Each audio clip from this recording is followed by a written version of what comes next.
మన పురాణాల్లో చేతి నిండా గోరింటాకు పెట్టుకుంటే కష్టాలు ఉండవని చెప్తున్నాయి. చిన్న వేడుక అయినా పెద్ద వేడుక అయినా మహిళలు గోరింటాకు పెట్టుకుంటారు. మహిళలకు గోరింటాకు అంటే చాలా ఇష్టం. గోరింటాకుకు ఇంత గొప్పతనం రావడానికి సీతాదేవి కారణమట.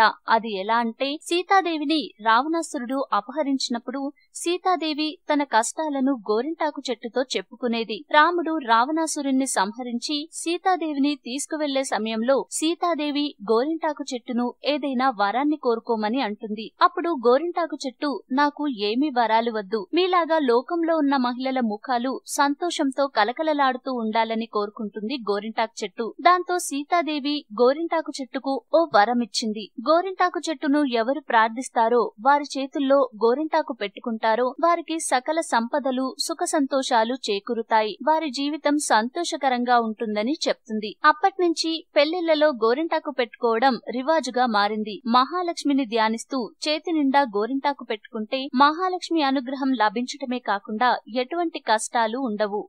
ఈ వీడియో మీకు నచ్చితే లైక్ చేయండి, అందరికీ షేర్ చేయండి, కానీ సబ్స్క్రైబ్ చేయడం మాత్రం మర్చిపోకండి.